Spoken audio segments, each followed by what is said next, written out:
Welcome to Joke Story Trick Live with Michael Kent. I'm him. Let's go.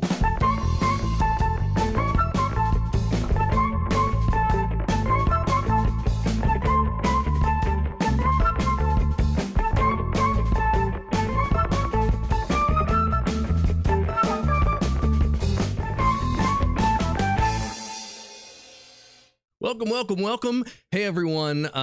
Pretty exciting show tonight. The show is now big time. We have a huge guest tonight, sitting U.S. Congressman Mark Pocan from Wisconsin. That means the show's big time, as long as you don't count viewership, budget, production, distribution, or writing. But the writing's pretty good. Other than that, the show's super big time. Come here for tricks, for jokes, for stories.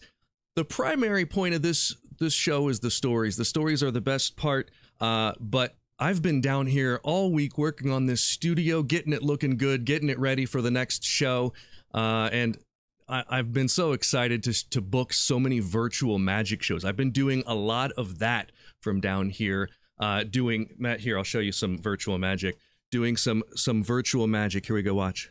Right here.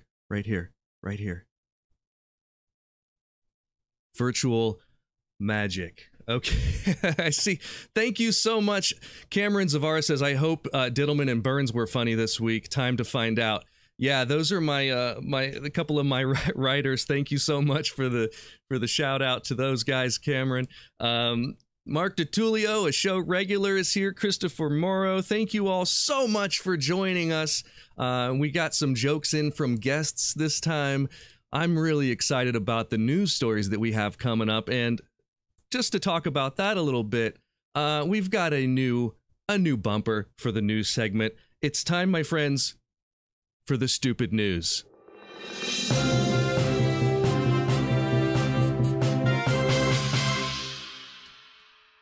Oh, I love it. That's the stupid news bumper. Okay, so here's the stupid news. First of all, there's an opera house in Barcelona that held an entire concert with plants as the audience, but another artist claims they were the first to have an entire audience filled with plants. That was Willie Nelson. Okay, next up, we're just going to run through these tonight. I'm excited. Herpes virus this is a weird one. A herpes virus is believed to be killing off carp in large numbers in some Kansas lakes. That's horrible news. Police have released a sketch of who they believe started the problem. Oh no, it's Prince Eric. Okay, here's a bad one. This one is invading cicadas may turn into sex-crazed zombies this summer. So, just like my single friends, they've also been quarantined for 3 months. That's how we know. This is a weird one. Multi-state disagreement over the length of the foot will be ending. This one takes a little bit of explanation. See, there are two differing views of what a foot is, right? So, like, there's like an international standard and a U.S. standard, and they're off just by a minuscule amount. Apparently, there are two barely different standards on how big a foot is.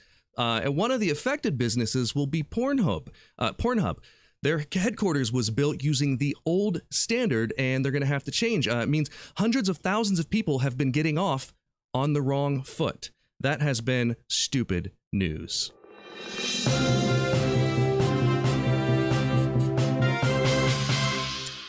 Oh, man. I liked the stupid news. I hope you did as well.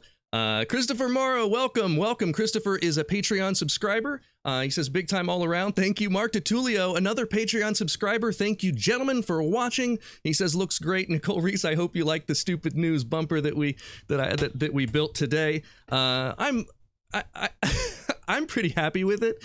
I think that we'll keep the stupid news segment going, and as usual, I have to give credit to my friends who've been helping me write that, who will appear in the credits. Eric Dittelman, Jonathan Burns, always glad to have you on this team of whatever this show is. So it's been a lot of fun to do. Thank you all. If there are new folks that are joining us and watching, I do appreciate you tuning in and watching as well. The show is called Joke Story Trick because that's exactly what it is. And since it is Joke Story Trick, it is time to do nothing but Oh, let's do a joke. All right, a man goes to the doctor. He says, "Doctor, my wife keeps telling me that I'm saying the word fringe wrong." Doctor says, "Sounds okay. Can you say it again for me?" He said, "Okay, fringe. Fringe, fringe, fringe, fringe, fringe, fringe." Doctor says, "You're saying it perfectly. I don't see a problem. I mean, she's probably just messing with you. It's probably just, she's just pulling your chain." So the guy goes home. He's feeling a lot more confident in his pronunciation of the word fringe.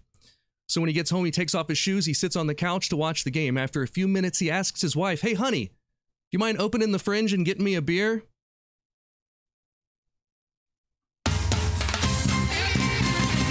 These are the horrible jokes of the show. These are the jokey jokes. But I love the horrible jokes. I love the jokey jokes. Let's hear what Tom Cracker has to say. Tom usually submits a joke every week, and we've got one here. If you are involved in a car accident and there is no damage, would that be considered reckless driving? Boo! Boo! That's not a good one. That gets a thumbs down from me. Here's another one. Okay, this one comes from Eric Dittelman. This isn't one of his good jokes. This is one of his jokey jokes. Where do generals keep their armies? In their sleeveys. That's so funny. The last time I heard that, I laughed so hard I fell off my dinosaur. It's not a bad joke just for the word sleeveys. I told Eric that'd be a funny joke if it were like, if you had a literal punchline, like, where do generals keep their armies? Generally distributed in barracks on well-positioned garrisons in your country. Something like that. I don't know. Okay, here's another one. How many opticians does it take to change a light bulb? Is it 1 or 2? 1 or 2? I like that one a lot. Oh, and the best one from the week comes from Patreon subscriber Mark DiTullio. Mark DiTullio says, "Yesterday I was at a cafe and asked for the Wi-Fi password. The girl behind the counter says, 'You have to order a drink first.' So I said, 'Fine,' and I got a large coffee. Then I asked again and she said, 'I told you, you have to order a drink first.' All lowercase, no spaces." That is a good joke. I like that one a lot. I like it a lot, and because we've all been through that, where it's like, no, all lowercase, that kind of shit. So I want to say, for those of you watching on YouTube tonight, thank you so much for watching. Be sure to subscribe while you're there. Click the subscribe button. There's a bell. Click the bell. That'll let you know when, when you can see the next show, when I'm going to go live again every Tuesday, 9 p.m., Joke, Story, Trick. Also, for those of you who are just tuning in, the only reason I'm able to do what I do is because of my Patreon supporters. Thank you so much. You can join at patreon.com/Michael Kent for as little as $1 a month. $12 a year. You're spending that on coffee in 2 days, probably, at Starbucks. Maybe 3 days of coffee at Starbucks. And here's a bunch of people who have, oh, that's the wrong overlay. Here we go. Bunch of people. Look at all these subscribers and followers, a couple Patreon subscribes in there. Thank you everyone for joining and for being a part of this party, this circus that we're doing. Gosh, the only thing I have left to tell you is we only had a few guest jokes this time, 3 or 4. I would love it if you submitted your own bad joke. So if you've got a dad joke that you always tell, like maybe one that you tell to children, please submit it. It's michaelkentlive.com/jokes. That's where you submit the jokes. That's all the housekeeping I have. That means it is time to move on to a story. We're moving right along tonight, man. We're gonna be home in time for bed. What are we talking about? We've all been home since March. So this is what tonight's story is about. This guy right here. I'm gonna zoom in. Where's my zoom? Let's see. Whoa, look out. There we go. I'm gonna get rid of the live chat so that you can see this. This is an odd-looking command coin. Now, if you don't know what a command coin is, command coins are given to military leaders. They get a certain amount of them, and they give them out to people who they meet. If you're a distinguished guest of, a commander. And whenever I go and do shows for the military, a lot of the time I get these command coins, and I have a great collection of them I'm very, very proud of. But this is one that's unique because they're not normally square. The reason that this one is a square is my story tonight. That's what we're going to talk about. This says JSA, and the reason it says JSA is because it stands for Joint Security Area. So this story is going to take us all the way to, let's get to my story. Here we go. Here you go. We're going to go all the way from Ohio to the Korean Peninsula, and we're going to zoom all the way in to the Joint Security Area. This is the demilitarized zone between North and South Korea. And so I was there in 2010. I did a month of shows. Well, just maybe it was like 3 weeks of shows in Korea for the Army.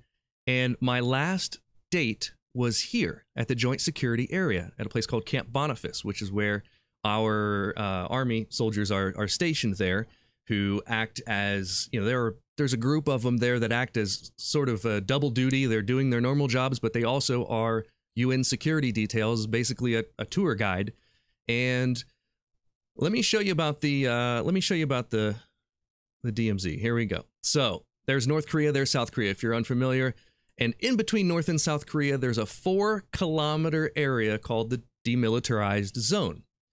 And in between there's no fence. There's not a fence in the middle of this where you see there's 2 kilometers and 2 kilometers in that line. That's just open area. It's no man's land.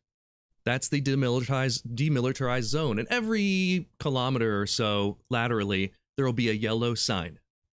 And that yellow sign is the line of demarcation, right? That's where you're going into the DMZ. So I had a crazy time at the DMZ because let me get rid of this map.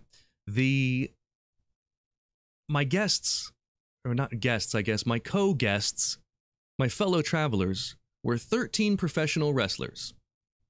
I was there with 13 professional wrestlers for the tour of the demilitarized zone. You have to go to a briefing before you go on the tour. You sit in the briefing, and during that briefing, they tell you, hey, you're going to see North Koreans on this. Do not give them a reason to think that you're the aggressors, right? Don't point at them. Don't take pictures directly of them. Don't talk to them. And of course, as soon as these professional wrestlers get out of the bus, what do? They're flexing, they're pointing, they're yelling at these people. And I thought that I was going to see one of these UN security details like punch one of these wrestlers. They were so mad, and it was entertaining. Later on that night, the wrestlers got on a bus and went to a different base, maybe an hour or two away to do a wrestling show. And I was there. And so they said, we want you to go to the 3rd tunnel. And I got a tour of one of the infiltration tunnels that North Korea dug to try to invade Seoul. That story is for another time. But I just wanted to tell you about how crazy the DMZ is. This is a combination of active war zone and tourism. It's the weirdest thing. You'll see like tour buses and razor wire and guys with machine guns. And this is where you'll see all of the time North Koreans and South Koreans staring at each other all day long. This is these blue buildings that you're seeing, these little trailers, are built to sort of be like meeting places. Because what happened was the South Koreans, along with the Army, the Joint Forces, built a building to have meetings, to have like, talks, peace talks. And the North Koreans apparently said, we're not going to go there. So they built their own building. And that's what we're looking at now. We're looking we're looking north to the North Koreans who said, we're not going to go there. This is the North Koreans building that we're seeing. And these are South Korean, these are ROK Army guards that we're looking at here, facing the north. Since we wouldn't go there to the north, they built these trailers to have meetings in. Now, I visited the JSA, the Joint Security Area. Those are those trailers in the background, and that's me in 2010, a little bit skinnier. And here's me inside one of those trailers. That is a Taekwondo master, that guy right there. But I want you to look at the pin on his jacket. You see the square pin on his jacket? You'll also see that square pin on these guys' uniforms. And it's this pen right here. And we're going to get to that in a minute. But just to give you an idea of this and of this, a few years ago, a North Korean soldier defected. And we've heard of that throughout the years, in the 60, 70 years since the Korean War. We've heard of North Korean soldiers defecting. But check out this video footage. This is video footage of him defecting. And where he's defecting, it is right. That's that North Korean building I just showed you. This is right in like the touristy part of North Korea. These are North Korean guards running toward him. The next part of this footage, I'm warning you, may be not good for sensitive people because we're going to see them shooting at each other. The North Koreans shoot at the defector. Here's his Jeep, which has been stuck because they probably shot out the tire, and then he runs for it. Here come the North Korean guards. They're shooting at him. And we'll see that again in a moment. I think the one guy just, I don't know if, I know the Americans and the South Koreans were shooting back. And he gets free, and he was rescued. That guy was actually rescued. Pretty crazy stuff. So that happened right where I just showed you. That literally happened here. Like right where I stood. So let's get back to the pins a little bit that I was talking about. These pins. I'll give you a close-up of this. This is the actual pin from the uniform.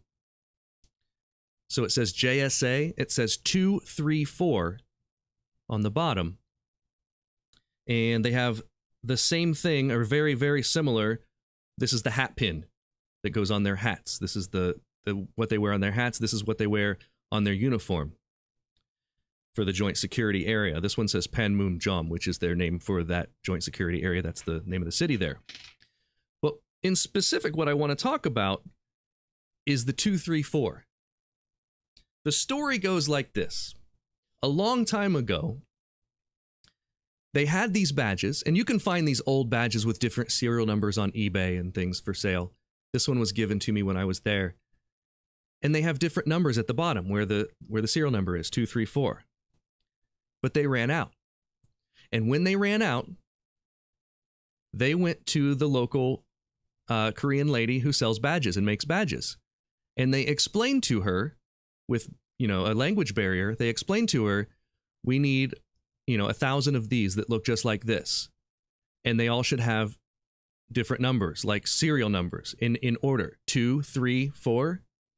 And what they got were 1,000 badges that said 2, 3, 4. So all of the serial numbers on all of the badges of the officers up there are the same. They're all 2, 3, 4, and they've kept them that way because it was such a joke and it was so funny. They've just kept it that way. And so now it is that way. And in addition to that, it's been commemorated. So this one doesn't have, the bar means lieutenant, I believe. But if you look on the back, they have a little badge, and on the badge, it says 2, 3, 4. And that, my friends, is an awesome story that I collected as a result of being that was my very first military tour that I did. And since then, I have done, I've probably done 4 or 5 where I've gone around the world performing for the troops. And it's the closest I've ever gotten to serving, right? It's not anywhere near close. I always had a little bit of envy and wish that I would have served. It's the most I can do. I often say, if things get real, which they have been lately, I am the band on the Titanic. That's my role. These people are heroes. I'm just the band on the Titanic. And so I have a great amount of respect for people who do get into public service. And that's why I am super, super excited to bring on tonight's guest. Tonight's guest is the sitting U.S. Congressman from the state of Wisconsin. And I have been following his career for a long time, and was very fortunate to have been introduced to him through our mutual friend Ken Weber, who's also a magician. because Mark Pocan, tonight's guest, is also a magician. Everyone, please welcome to the show, Mark Pocan. Hey, Mark, how are you? Good, Michael. How are you? I'm fantastic. Thank you so much for joining me. I know that you're kind of all over the place between Wisconsin and D.C. Where are you right now? In my apartment in Washington, D.C., we're doing votes this week. You're voting, and you're on is it the Joint Finance Committee? The Appropriations. The Appropriations Committee. Next week, we're in committee doing that for the next 2 weeks, and on the floor doing the appropriations bills. So I got a really busy July here in D.C. Awesome. Well, we do appreciate you taking time out tonight to be a part of the show. I know that you've got stories, and we've met at Magi Fest a few times, and I always enjoy talking with you. And I don't get the chance to talk to many congressmen, so I'm just curious and I had a discussion with my friend Josh the other day. We were talking about what can you ask someone like yourself that you don't normally get asked, because these days you're hearing a lot of the same thing, and we could talk about those things. There are some serious issues that we could talk about, but in the effort to sort of make this show interesting to everyone, tell me what public service means to you now versus what you thought it would mean to you before you got involved. Yeah, great question, Michael. So I've been in local government, I've been in state government, now I'm in federal government, right? So I've done the trifecta, for a guy who has trifecta in your show. Yeah. The trifecta of local offices. And, I think each time it's been interesting. At the local level, you could get things done more quickly, but affect a smaller number of people. And then at the state legislature, you could affect a few more people, but maybe run a little slower in getting ththings done. And now at the federal government, the bureaucracy is tremendous, but when you get something done, you affect the entire nation. So, I think for me, I do this because I just think, there's a lot of things we need to do to make people's lives better. And that should be my goal, to take care of not just the 700,000 plus constituents I have, but, on behalf of the people of the country, try to find laws that help them get opportunities for their family and live better and happier lives. And really, that's what we all strive for. And I figure that's my job to do. And I'm fortunate enough to be able to do it. That's fantastic. Now, how has that job changed during this current administration? Yeah, it's, if you'd have given me a novel 4 years ago with any of this, I would have said, oh my God, what a crazy novel. That's not believable. We're sending it back. Now, every day I wait to see what the new next page of the novel is going to be. And every time I think, we can't get any goofier, we figure out a way to get a little goofier. So it definitely is different. I am looking forward to the November election.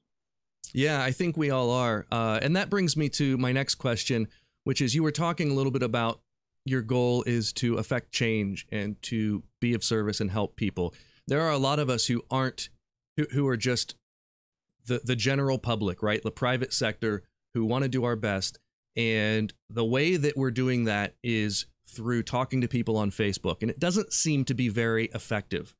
What can we do when we feel hopeless about the future of the country, hopeless about the state of justice and the law being upheld? What can we do as citizens?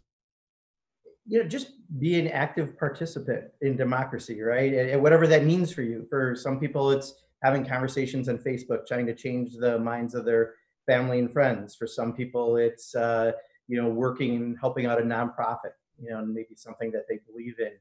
But just being active, being, not a casual observer of democracy, but being an active participant, so that you're not just affecting your family's life to be better, but you're helping other people. To me, I think if people can do that at whatever component works in their life, they're doing their part, I'm doing my part, and together, all of our unified efforts, hopefully, will make everyone's lives a little better.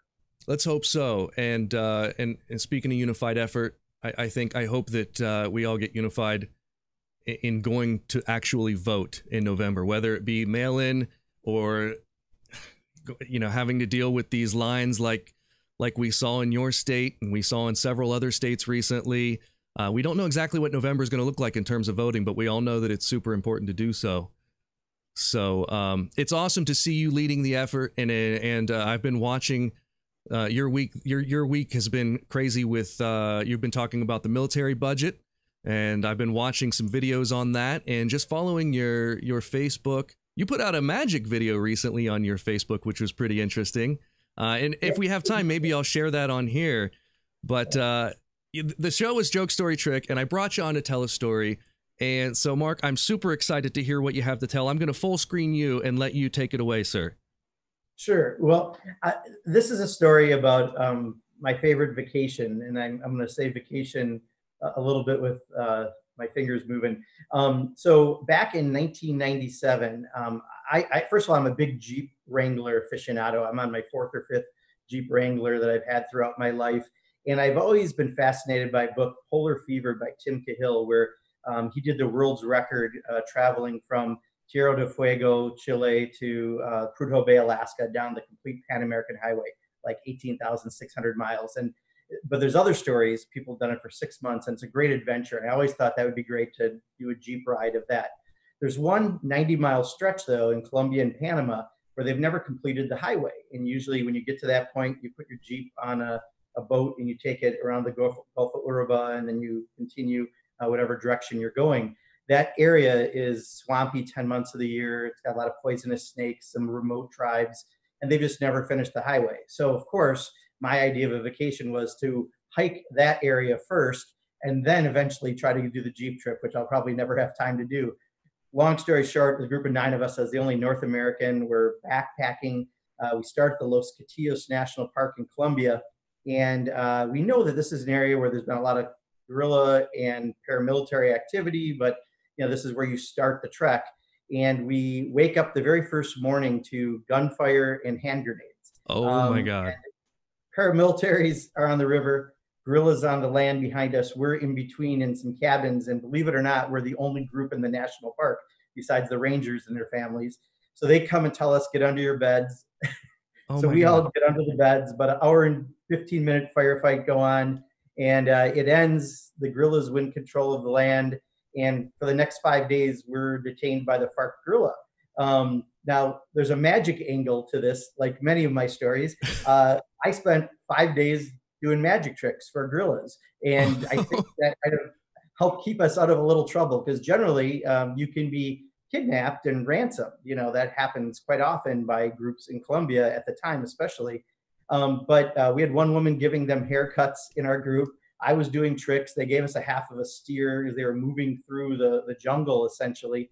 And at day 4, a plane circled the park a few times, and they must have knew that was the signal to go. So that night they took off, but then they came back to warn us because the paramilitaries were coming up the river. And the paramilitaries are the ones you really got to watch out for, because they've been known to kill people and then later dress them in camouflage and say they're guerrillas. But of course, there's no corresponding holes between the uniforms and the body. Right. Magic bullet. Really it all through. So long story short, we do this for 5 days. The next day, a boat comes and gets us. And we still decide we want to do the trek, though, because as a group, we took a vote.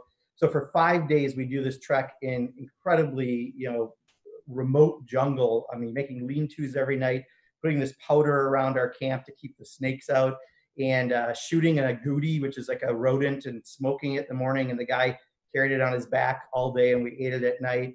So we do this for 5 days. It was a fascinating trip. Saw people on the 5th day, got to a village that hadn't had visitors in a year. So they lost the key to their lock on the hut.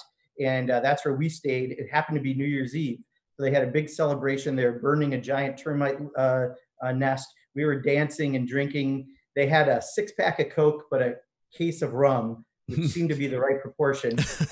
And we had a hell of a night doing that. The next day, we were going to go back towards Panama. And unfortunately, the road was washed out to the town we were supposed to go to.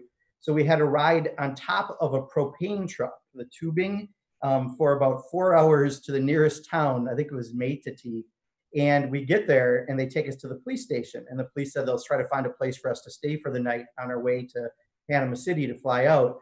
And they couldn't find a place for us to stay. So they cleared out a jail cell, and they said the men could stay in the jail cell, and the women could stay in the barracks with the soldiers. Ugh, we didn't like that idea, no. so we said we would all stay in the jail cell, and we did. And this was a jail cell with a hole in the floor was the bathroom, Oh my rather God. big bugs and critters. And at the end of the day, and I'm giving you the short version, it was truly the best vacation I've ever been on. It was an amazing trip. I learned about guerrillas and paramilitaries. I got to experience all of this. But it's something that most people never get a chance to do and at least survive. So for me, it was a really fascinating time in life, and it showed me that once again, magic came through for me. It might have been one of the things that kept us. What a tool to have in your pocket. That is awesome. That is a fantastic and very scary story. Now, I've been rewatching Better Call Saul. I don't know if you've watched Better Call Saul, but it reminds me of something that would happen, except for you don't have, Mike to come and save your butt at the end. You just have magic tricks. Yeah. I don't know if I would have been so bold to, I guess when you're in a situation that really truly feels like it's like a life and death situation, you use what you have, and you have to be outgoing. Maybe these guys are just kidnapping people that they see like have good skills. Like that woman probably knows how to cut hair. Let's get her group. Well, our group leader was this woman who literally was like the female equivalent of Crocodile Dundee. She was from Awesome. Amsterdam, and she was hugging the female gorillas, within minutes of them coming up to us. And we got to know them too. One woman, she was really beautiful, one of the FARC gorilla, and her name was Venus. You know how you say it in Spanish. Yeah. And she explained that her husband had been killed by the paramilitaries, so she joined the guerrillas. And so we had like conversations, but you couldn't take out a camera or binoculars or anything they might steal because they needed money. But taking out coins and cards and other things like that and doing magic, they really enjoyed it, and they brought a That's lot amazing. of people by to see stuff. So, but it was an interesting way of That's crazy. Just the idea of a female gorilla, people probably don't think of when they think of gorilla fighters. And not only that, but it reframes my whole idea of like, if you said, okay, one of these teams has to be the good guy, one of these teams has to be the bad guy, I would have definitely had it reversed from the way that you explain it, and I bet most people would. I helped form a sister city when I was in local government years ago in Colombia, so I knew a little bit about the region and what was going on. But often the guerrillas were there with somewhat ideological means. It kind of depended on what part of the country. But the paramilitaries often were paid off by corporations to clear areas, and often would clear out poor campesinos in areas that they wanted to put a banana plantation. Okay. So I knew a little bit about the dynamics, and I think that helped. And the fact that last night they came and warned us about the paramilitary, we had the remaining families stay with us in our complex, and we all stayed in one big room to sleep. And 3 of us stayed kind of watch that night. And they never came in, but they went around our thing, just making sure everyone was gone, that they had their turf back. And that was the scariest time of the 5 days. But honestly, with the guerrillas, especially when you're doing magic, you know how it is. You get in the zone and you're having a great time, and it was very odd. Yeah. I can't say I've ever been in a situation anywhere near that. I've never had to use magic to save my life yet. That's one thing. Now the worst I was once attacked while performing magic, but that was a drunk woman who just bit my finger. So that's it's a little bit of a different danger, it's not really the same. So that's an amazing story, but this is Joke Story Trick, which means you have the chance, and I feel like tonight we're going to do it because I know that you love magic, and I know that you can't be in politics for as long as you have and through all the different levels and not have a couple jokes ready to go. So I think that I'm going to offer to you, I'm going to extend to you the offer to tell a joke and do a magic trick if you would like, Representative Pocan. Sure. The jokes I can do quick. Okay. Although I'm going to send you the third one because it's funnier, but I was told it was inappropriate for me to say.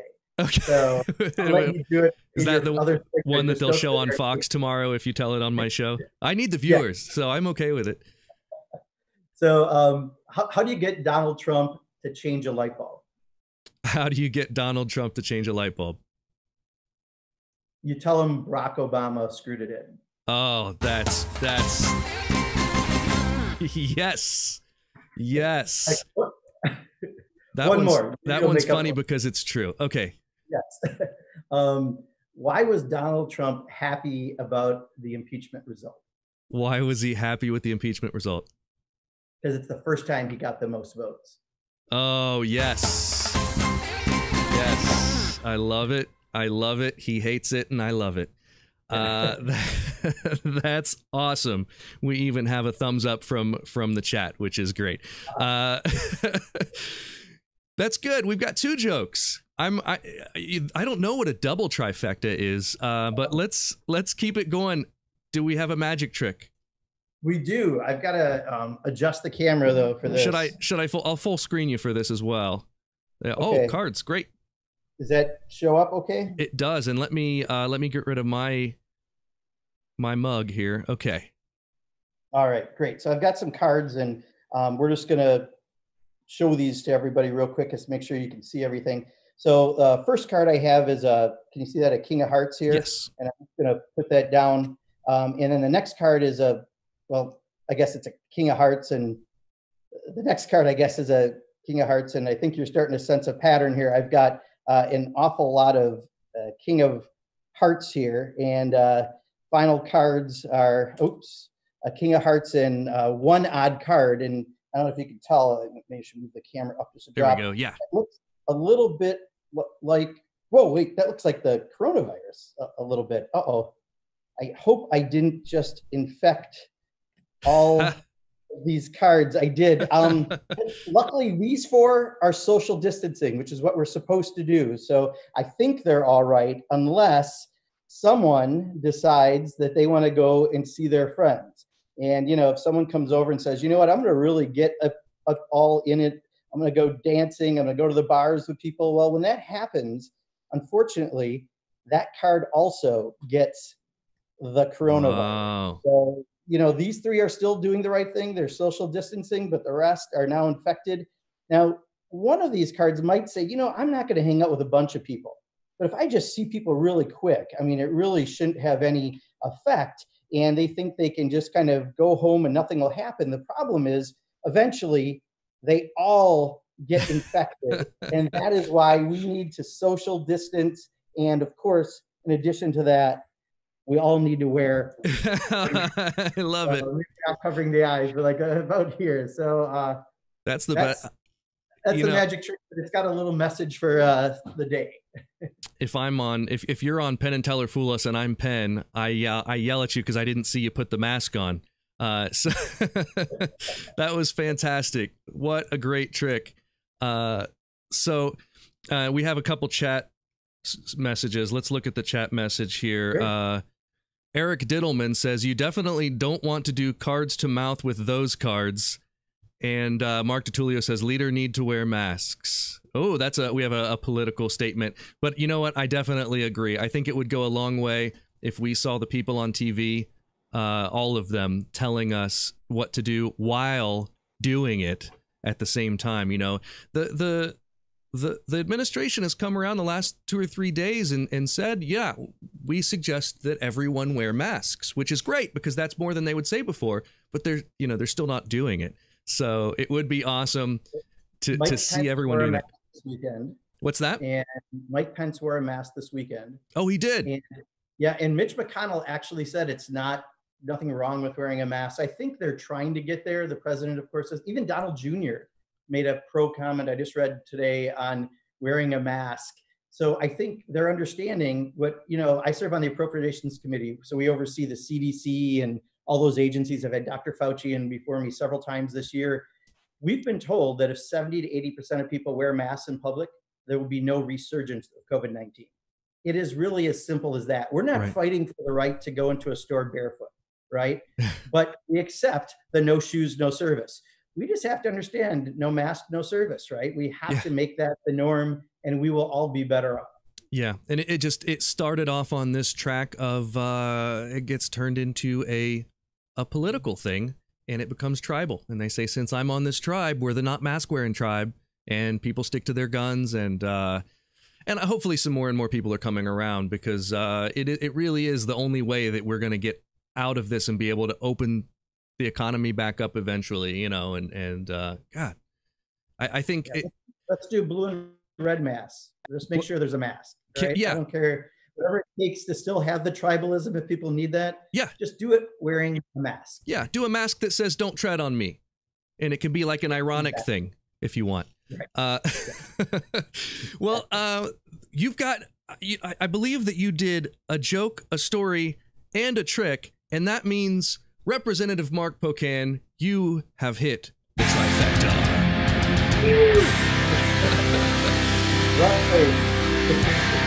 And for that, there is no prize. However, there is your name on the credits of the show, which, you know, a dozen people watch. So like I said, you're doing me a favor tonight by being on the show, and it's just cool to see and hang out. Before I let you go, we do have another segment I like to do with all the guests. I like to take something weird about where they live or where they're from or something about them, and it's called What the Shit Is This? Okay, this time we've got weird stuff. Now, you spent 14 years in the state legislature in Wisconsin. I've got a list of 12 or so weird Wisconsin laws. And we're going to start with this one, because this one I don't really understand. Now, I've been to Wisconsin enough to know that cheese is a big deal there. And so I assume butter is treated the same way. But according to Wisconsin statute 98.17.17, so it's illegal for restaurants to serve margarine unless the customer asks for margarine. What the heck is that about? Hey, margarine doesn't come from dairy, and we are America's dairy land. So there actually was an elected official in the, I want to say 50s, but it might have been the 60s, who there was a big oleo test, a margarine test. Yeah. And he said he could definitely tell the difference. And he did the taste test, blind taste test, and he got it wrong and was humiliated for it. So this is like deep in Wisconsin political history. Oh, that's fantastic. Okay. This one's important. No flutes and drums in the streets. The playing of flutes or drums on the streets of Milwaukee is prohibited as it might cause distraction. What? This has to be related to a particular thing, right? Like something had to have happened. Milwaukee's not in my district, so I think we can flute play and drum play in as much as we want in Madison. In my district, yeah. So you're the second district of Wisconsin. That's from Madison all the way up to like the Dells, right? I've got South Central Wisconsin, the Dells, Madison, and then down to the state line in Illinois.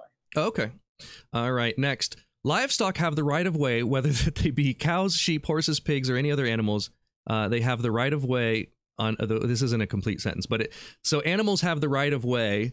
I feel like this is definitely something that came out of one of the rural parts of Wisconsin, probably similar to the butter in race. Is it Racine or Racine? Rural areas, yeah.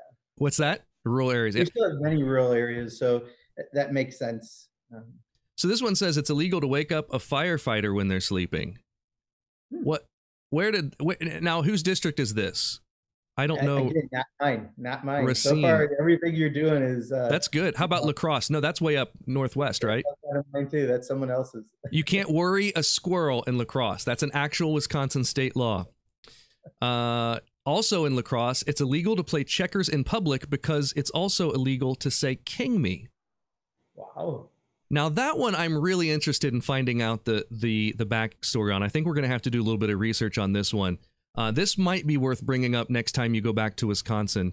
Ask about why La Crosse can't play checkers. But we're back to Racine. It's illegal to shoot missiles at parade participants. Trump would hate that one because Trump is all about that type of thing. True. Many of the police departments might be angry about that law. Okay, this is a real law. You can't sit on cars in Hudson. Whether it's a random vehicle in a parking lot or a close friend's car, it's illegal to sit on the car you're not the owner of unless you have the express consent of the owner. Interesting. Here's another one. You have to have both hands on the bike in Sun Prairie. This is you? That's my district, yes. Okay, this is your district. Now, did you have anything to do with this when you spent 14 years as a state legislator? No. Although I do think it is a good idea to have both hands. It's definitely a good idea. But it's not like it's a bike. Here's in the slammer is a little harsh if that's the penalty for it. Okay. You can't throw rocks at trains. I don't know if that's a statewide thing, but that seems like another one where it's just sort of a sensible idea. Let's see. In Milwaukee, not your district, it's illegal to have your vehicle parked on a street for over 2 hours unless it's tied to a horse. Again, I love these antiquated ones. I love the ones where you can tell that there was probably a big town hall meeting about this back in, 1910 or something like that. Well, I guess we had cars coming in then, so maybe it was like the 1890s. Right. They said, well, I don't know. Okay, let's see. Oh, and that's it. That's it. We've made it through the gauntlet. We only had one in your district, so that's not too bad. This has been a lot of fun, Mark, and it's great to see you again. Where can people find you online? I think we're pocan.house.gov is our website, at Rep Mark Pocan, and you've got my name under my picture there. So that's at Rep Mark Pocan is our Twitter account. We Fantastic. have an Instagram account. I don't know what it is. It's so we're just gonna change this so that it's at Rep Mark Pocan. Boom. So that's how they can find you. Follow him on Twitter because he is constantly tweeting some really, really great content and very important things for all of us to know. It has been such an honor to have you on the show. Thank you so much once again, and it was great to see you as well. I hope that we can have Magi Fest next February so I get to see you again. Absolutely, and you'll have a joke coming your way. Just don't tell people where it came from. Okay, that's a fair thing. So, Facebook friends, if I post a joke tonight, it didn't come from Representative Mark Pocan. Everyone, have a wonderful night. Thank you. Better. Thank you so much, Mark. It was great to see you, and have a great evening, folks. We've got one more segment of the show coming up, and that is it's this time. It's time for, well, let me go to it. I gotta find the intro. It's time for a trick. All right. This is one that I have not done in a very long time. I thought it would be fun to do a card trick that I've not performed in probably literal years and do it fresh. I didn't even practice this. So let me grab a deck of cards. We got a deck of cards, and we're going to have a weird angle. I'm going to have to come over here for this, and let's get a good zoom. Here we go.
It went okay for not having done it for a long time.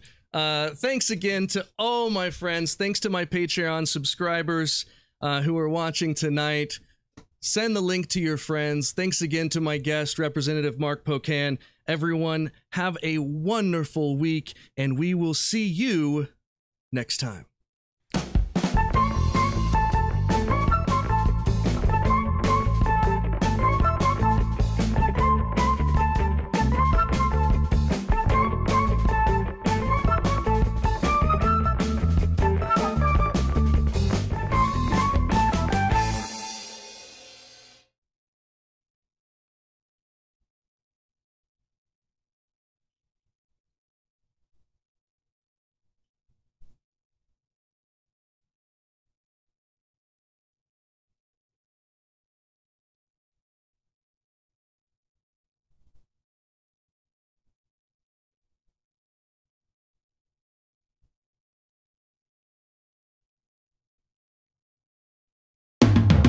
Hey friends, over the years, I've had hundreds of unofficial supporters. Now, you can make it official. Join my Patreon, 4 different levels, tons of exclusive benefits, access, behind the scenes, backstage video, access to shows that you normally wouldn't get to see, producer support, credits, shout outs, VIP events, everything you can think of. And you can join for as little as $1 a month. So thank you in advance for your support. I love all of you.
Over, period. Now I need to go bury a bird, period.